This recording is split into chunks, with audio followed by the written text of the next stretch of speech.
Hello, everybody. It is Professor Parish, and we are on, if you can believe it, we're at the halfway point with Module 8.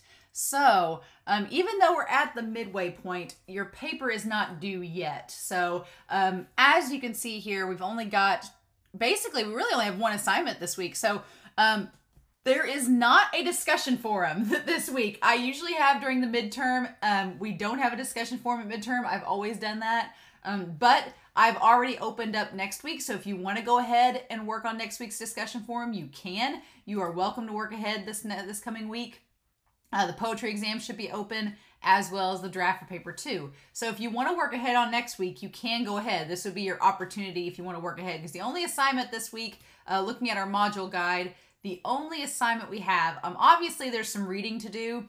So the readings this week focus on song and sound, which when we think of poetry, we often think of slam poetry or spoken word poetry or just regular written sonnets or Shakespeare or what have you, Emily Dickinson. But honestly, songs are also poetry. So you have verses and songs, you have lyrics, you have ballads, you have songs that are long, songs that are short, and the song themselves have a rhythm, and there's a section on that as well, and that rhythm makes it poetry.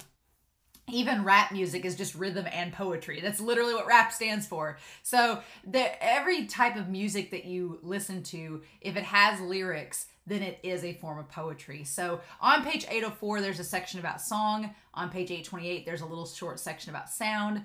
Rhythm is touched upon on page 845.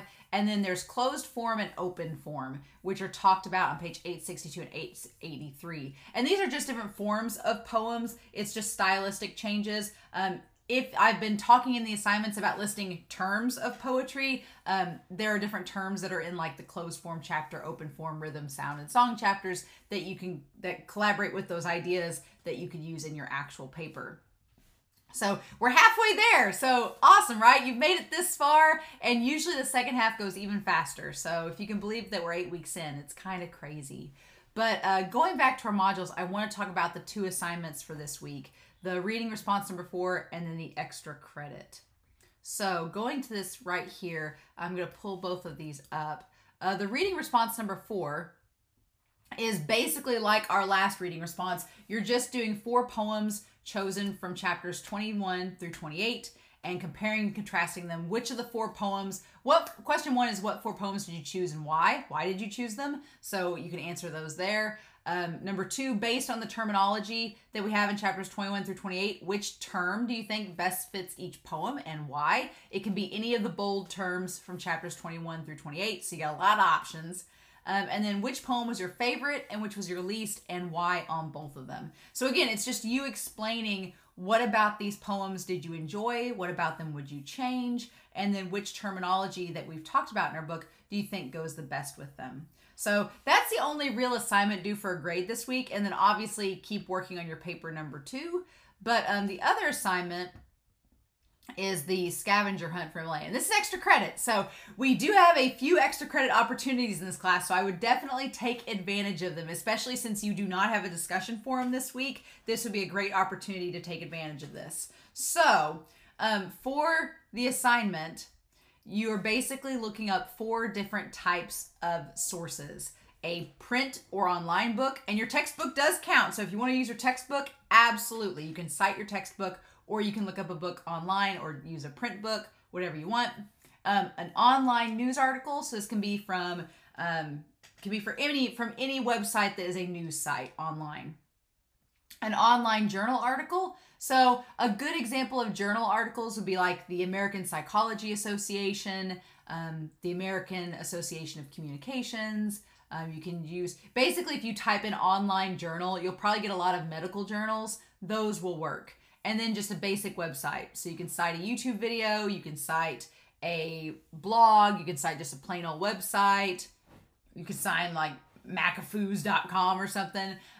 Any of those will work. But my idea is that you are finding a source in those formats. So a book, an online news article, online journal, and a website. And I put a lot of digital sources on here because I'm guessing most of your citations that you find, we live in the modern age. I know I have scholars and fellow colleagues that like to think that students still look up lots of print sources, but honestly, the internet, it's too handy and it's too vast that it's so easy to find an online source. So I want to include a print option for those of you that want to do that, but I do want us to be able to cite digital sources.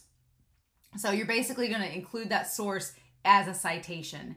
If you're not sure how to do that, then go back to your modules, and in the course information, way at the top here, it's the first thing you'll see is a citation presentation. And I've made this specifically for students to understand how to cite in MLA format. So if you scroll down this PowerPoint here, if you keep scrolling down, it's going to talk about how to cite. So you go past in-text citations, and then you will find on here the basics.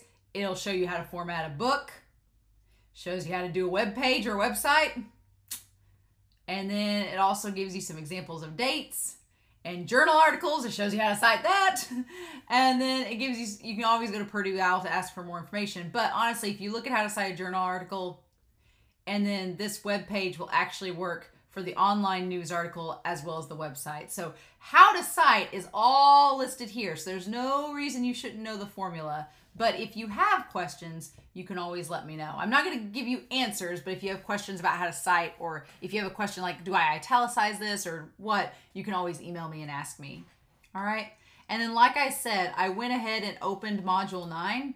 And so Module 9 is our poetry exam, our paper 2 draft, and our discussion forum. So those are all listed there, and there's some extra readings.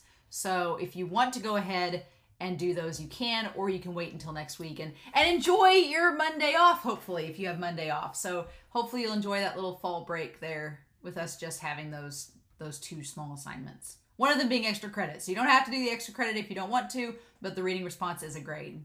So as always, if you have any questions, please let me know. If you've not used Miss Joanna Lane, she's our tutor, and if you want to send your paper to her to proofread, you are welcome to. Her email is Joanna, Joanna.Lane, Lane, @sic.edu.